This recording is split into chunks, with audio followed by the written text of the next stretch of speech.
के सामने रखते हैं और बात नेशनल कॉन्फ्रेंस हुकूमत के हवाले से करेंगे। और आपको बता दें कि नेशनल कॉन्फ्रेंस पार्टी की तर्जुमान आला और MLA ज़ैडीबल तनवीर सादिक ने बड़ा बयान दिया और कहा कि उमर सरकार हुकूमत ने कम मुद्दत में बहुत कुछ काम किया। उन्होंने कहा कि लोगों के मसाइल हल किए गए, लेकिन बीजेपी पर तनकीद करते हुए उन्होंने कहा कि बीजेपी ने जो वादा किया था, वज़ीर-ए-आज़म नरेंद्र मोदी और फिर वज़ीर दाखिला अमित शाह ने भी इसका यकीन दिलाया था कि जम्मू कश्मीर को जल्द ही रियासत का दर्जा बहाल किया जाएगा।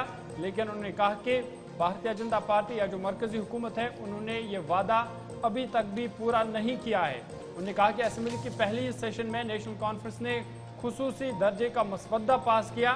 जो लोगों से किए गए वादे हैं वो नेशनल कॉन्फ्रेंस पूरा करेगी, लेकिन भारतीय जनता पार्टी या मरकजी हुकूमत ने जम्मू कश्मीर के लोगों के साथ जो रियासती दर्जे का वादा किया था वो अभी तक भी पूरा नहीं हुआ। जी हाँ, बिल्कुल बात करें तो NC तर्जुमान आला और MLA ज़ैडीबल तनवीर सादिक ने इस बेख्तलाफ की जमातों खुसूसन बीजेपी को निशाना बनाते हुए कहा कि बीजेपी ने जम्मू कश्मीर में हुकूमत बनने से पहले रियासती दर्जे की बहाली का यकीन दिलाया था और अब हुकूमत बनने के बाद उनका वो वादा अभी तक पूरा नहीं हुआ। इंतखाबी मंशूर में हमने जो कुछ लोगों से कहा, हमने बहुत थोड़े अरसे में वो सब कुछ कर दिखाया जो शायद किसी ने ना किया हो। असेंबली के पहले सेशन में खुसूसी दर्जे की वापसी पर रेजोल्यूशन पास किया, रियासती दर्जे की मांग को असेंबली में उजागर किया। इसके अलावा ख्वातीन के लिए मुफ्त बसों का इंतजाम किया। इसके अलावा मुतअद्दिद उमूर किए जाने पर उन्होंने इजहार ख्याल किया, लेकिन बीजेपी पर तंज कसते हुए कहा कि रियासत की बहाली मरकज ने भी, यहां तक कि सुप्रीम कोर्ट से भी यकीन दहानी कराएगी। तो कब जम्मू कश्मीर को बीजेपी रियासत लौटा रही है? देखिए, पहली बात जो हमारा मंशूर था और जब हम इलेक्शन लड़े, हम 5 हफ्ते 5 महीने या 2 साल के लिए नहीं लड़े। हमने 5 साल का लोगों से मैंडेट मांगा है और हमारा जो मंशूर है वो 5 साल के लिए है। और इन 5 सालों में हम अपना जो हमारा मंशूर है उसमें जो जो हमने वादे किए वो पूरे करेंगे। और जहाँ तक हमारी बात है, ऐसा नहीं कि हमने कुछ किया नहीं है।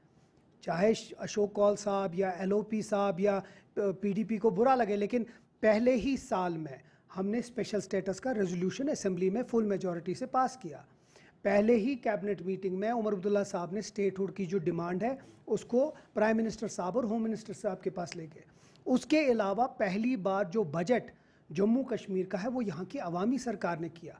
पहली बार जो हमारे जो, अगर आपको याद होगा, गवर्नेंस, बेसिक गवर्नेंस जो है, अगर याद होगा आपको, जब बर्फ़ गिरी पहली बार गवर्नमेंट 24 घंटे में सारा कुछ रेस्टोर हो गया। पहली बार यहाँ जो हमारी ख़वातीन हैं उनके लिए फ्री बसेस राइड हुआ। पहली बार यहाँ जो EWS है उनको मुफ्त राशन और मुफ्त बिजली हुआ। तो ऐसा नहीं है हमने कुछ किया नहीं है, और हम ये भी नहीं कह रहे हैं कि हमने बहुत कुछ किया। हमने एक रास्ता, एक दिशा दिखाई है कि हम अगले 5 साल में क्या करेंगे। बहुत कुछ करने को है। और इसके साथ जो हमारे बीजेपी के दोस्त हैं उनसे मैं ये सवाल पूछूंगा, आपने तो हमें वादा किया था स्टेटहुड देने का, आपने तो हमें वादा किया था जो जल्द से जल्द स्टेटहुड देंगे, क्योंकि बहुत सारी चीज़ें इसमें रुकी हुई हैं।